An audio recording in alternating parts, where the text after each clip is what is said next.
అంటే గతంలో ముఖ్యమంత్రి గారు చెప్పారు, ప్రభుత్వం వచ్చిన కొత్తలో ఏం చెప్పారు అంటే, వారు తెలంగాణలో కేసీఆర్ గారి ఆనవాళ్లను చెరిపేస్తానని ముఖ్యమంత్రి చెప్పింది. ముఖ్యమంత్రి నుంచి మొదలుకొని ఈ రాష్ట్రంలో మంత్రులు కానీ ఎమ్మెల్యేలు కానీ అందరూ కూడా ఇవాళ కేసీఆర్ గారి ఆనవాళ్లను చెరిపేసే పనుల్లో చాలా బిజీగా ఉన్నారు. 1000కి పైగా గురుకులాలు 10 సంవత్సరాల మా పాలనలో మేము పెట్టి లక్షలాది మంది పేద ఎస్సీ ఎస్టీ బీసీ మైనారిటీ పిల్లలకు ఒక్కొక్కరి మీద సంవత్సరానికి 2 లక్షలకు పైగా ఖర్చు చేసి మేము మంచి విద్యను అందించేటటువంటి ప్రయత్నం, అన్ని రకాల సౌకర్యాలతోని వసతులతోని మంచి నాణ్యమైనటువంటి భోజనం, అద్భుతమైనటువంటి విద్యను, కార్పొరేట్ స్థాయి విద్యను అందించేటటువంటి ప్రయత్నం మేము చేస్తే ఇవాళ ఈ ప్రజల మీద కక్షగట్టినట్టుగా, ఈ ఎస్సీ ఎస్టీ బీసీ మైనారిటీ వర్గాల మీద కక్షగట్టినట్టుగా ముఖ్యమంత్రి రేవంత్ రెడ్డి నుండి మొదలుకొని మంత్రులు ఎమ్మెల్యేలు ఇవాళ కేసీఆర్ గారి ఆనవాళ్ళైనటువంటి గురుకులాలను సర్వనాశనం చేస్తూ ఉన్నారు.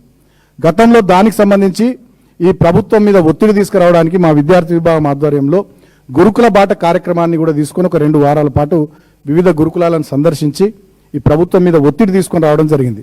ఆ సందర్భంలో కొంత గురుకులాలు ఏదో వసతులు కల్పిస్తున్నట్టు, సౌకర్యాలు కల్పిస్తున్నట్టు, అధికారులను ఇన్ఛార్జీలుగా పెడుతున్నట్టు, ముఖ్యమంత్రి మంత్రులు ఎమ్మెల్యేలు గురుకులాలకు పోయి అక్కడ ఏదో భోజనం తిన్నట్టు ఏదో యాక్షన్ చేసిరు తప్ప ఎక్కడ వేసిన గొంగడి అక్కడే అన్నట్టుగా ఇవాళ గురుకులాల పరిస్థితి తయారైంది.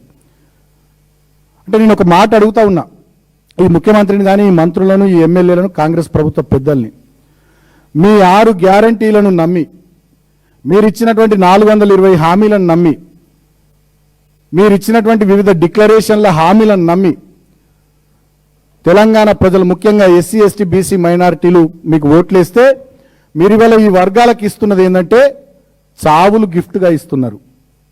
ఈ వర్గాల పిల్లల భవిష్యత్తు బంగారుమయంగా ఉంటుంది అనుకుని నమ్మి మీకు ఓట్లేస్తే ఇవాళ ఈ వర్గాల పిల్లల చావుల్ని మీరు గిఫ్ట్గా ఇస్తూ ఉన్నారు. కేవలం వీళ్ళే కాదు, ఇవాళ ఆటో డ్రైవర్లు ఆత్మహత్యలు చేసుకున్నారు సుమారు 42 మంది, రైతన్నలు ఆత్మహత్య చేసుకున్నారు 300 పైచిలకు మంది, ఇవాళ రిటైర్డ్ ఎంప్లాయీస్ కూడా ఆత్మహత్యలు చేసుకునే కాడికి పరిస్థితి వచ్చింది. కాంట్రాక్టర్లు బిల్లులు రాకుండా వాళ్ళు ఆత్మహత్యలు చేసుకున్నారు. తర్వాత ఫీజు రియంబర్స్మెంట్ రాక విద్యార్థులు వాళ్ళు ఆత్మహత్యలు చేసుకునే పరిస్థితి, కాలేజీలు పెట్టిన వాళ్ళు వాళ్ళు ఆత్మహత్యలు చేసుకునే పరిస్థితి. రాష్ట్రంలో ఏ ఒక్క వర్గం కూడా వల్ల కాంగ్రెస్ పాలనలో, రేవంత్ రెడ్డి పరిపాలనలో సంతోషంగా లేరు. మరి ఎవరు సంతోషంగా ఉన్నారు ఈ రాష్ట్రంలో అంటే, ముఖ్యమంత్రి గారు, మంత్రులు వీళ్ళంతా సంతోషంగా ఉన్నారు. ఒకవైపు గురుకులాల్లో పిల్లలు వస్తూ ఉంటే ముఖ్యమంత్రి గారు ఫుట్బాల్ ఆటలు ఆడుతూ ఉన్నాడు. మంత్రి వివేక్ గారు చెన్నూరు పట్టణంలో మంత్రిగా ఉన్నటువంటి వివేక్ ప్రాతినిధ్యం వహిస్తున్నటువంటి నియోజకవర్గ కేంద్రమైనటువంటి చెన్నూరు పట్టణంలో గురుకులంలో అమ్మాయి చనిపోతే మంత్రి వివేక్ గారు ఏం చేస్తున్నారు, ముఖ్యమంత్రి గారు ఏం చేస్తున్నారంటే ఎల్బీ స్టేడియంలో ఫుట్బాల్ ఆటలు ఆడుతున్నారు. అంటే పిల్లల చావులు కూడా, వాటి పట్ల కూడా కనీసం మీకు కనికరం లేదు, చీమగుట్టినట్టయినా లేదు. ఇవాళ మీ ఇళ్లలో పిల్లలకు ఇదే జరిగితే మీరు ఒప్పుకుంటారా? మీ ఇళ్లలో పిల్లలకు ఏదైనా జరగరానిది జరిగితే మీరు ఎల్బీ స్టేడియంలో పోయి ఫుట్బాల్ ఆటలు ఆడుకుంటారా? నేను అడుగుతా ఉన్నాను ఇవాళ ముఖ్యమంత్రిని కానీ, మంత్రి వివేక్ని కానీ. కనీసం ఒక్కనాడు కూడా ఈ గురుకులాలకు సంబంధించి ముఖ్యమంత్రి సమీక్ష పెట్టాడు, మంత్రులు సమీక్ష పెట్టారు, ఎమ్మెల్యేలు సమీక్ష పెట్టారు. ఇప్పటి వరకు చెన్నూరు అసెంబ్లీ నియోజకవర్గంలో కానీ, మా మంచిర్యాల జిల్లాలో కానీ, ఉమ్మడి ఆదిలాబాద్ జిల్లాలో కానీ గురుకులాల అంశంలో మంత్రి వివేక్ గారు ఒక్కసారి కూడా సమీక్ష పెట్టలే. మరి ఏం చేస్తున్నాయనంటే ఫుట్బాల్ ఆటలు ఆడుకుంటుండు. ఒకవైపు పిల్లలు వస్తున్నారు, ఈయన మాత్రం ఫుట్బాల్ ఆటలు ఆడుకుంటా ఎంజాయ్ చేస్తూ ఉన్నాడు. ఈయన గురుకులాల మీద సమీక్ష పెట్టాడు, నియోజకవర్గ అభివృద్ధి మీద సమీక్ష పెట్టాడు. దేని మీద సమీక్షలు పెడతాడు? వీళ్ళ విశాఖ ఇండస్ట్రీస్ మీద సమీక్ష పెట్టుకుంటాడు హైదరాబాద్లో. వీళ్ళ V6 ఛానల్ పోయి గంటలు గంటలు కూర్చొని ప్రతిపక్ష మూల్యం మీద ఏం స్టోరీలు వేయాలి, ఎట్లా బదనాం చేయాలని దాని మీద సమీక్ష పెట్టుకుంటాడు V6 ఛానల్లో. వెలుగు పేపర్లో ఎవరి మీద రాతలు రాపియాలని దాని మీద గంటలు గంటలు సమీక్షలు పెట్టుకుంటాడు. ఈయన సోషల్ మీడియా టీంతోని ఎవరి మీద బురద జల్లాలి దాని మీద గంటలు గంటలు సమీక్షలు పెట్టుకుంటాడు మంత్రి వివేక్ గారు. కానీ చెన్నూరు పట్టణంలో ఆయన ప్రాతినిధ్యం వహిస్తున్నటువంటి నియోజకవర్గ కేంద్రంలో గురుకులంలో ఒక ఆడబిడ్డ, ముక్కుపచ్చలారని ఆడబిడ్డ 7వ తరగతి చదువుతున్న అమ్మాయి చనిపోతే ఇప్పటి వరకు సమీక్ష లేదు, గతంలో సమీక్ష లేదు.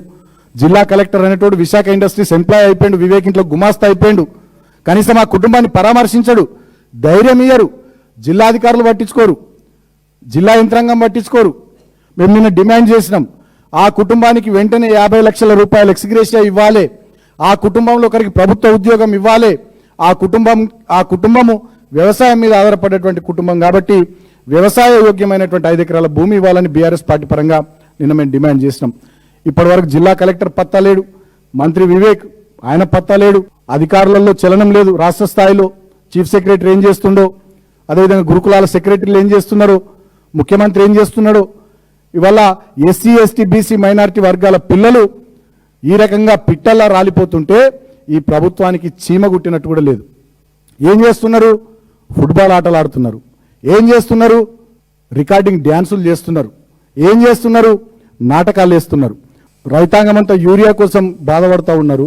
కరెంటు చక్క వస్తలేదు, నీళ్లు చక్క లేవు, పండిన పంటలు వంటలేరు, రైతులు ఇబ్బందులలో ఉన్నారు. సింగరేణి కార్మికులు మా ప్రాంతంలో మెడికల్ బోర్డు పెడతలేరు, వాళ్ళ పిల్లలకు వారసత్వ ఉద్యోగాలు ఇస్తలేరని వాళ్ళు బాధలో ఉన్నారు. గురుకులాల్లో ఈ విధంగా పిట్టల్లాగా పిల్లలు రాలిపోతా ఉన్నారు.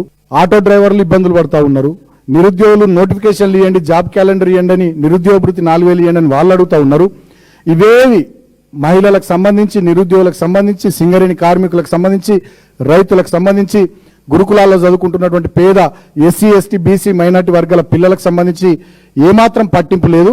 ముఖ్యమంత్రి మంత్రులు ఫుట్బాల్ ఆటలు ఆడతారు, ఇంకా కొంతమంది ఎమ్మెల్యేలు నాటకాలు వేస్తారు, ఇంకా కొంతమంది ఎమ్మెల్యేలు రికార్డింగ్ డ్యాన్సులు.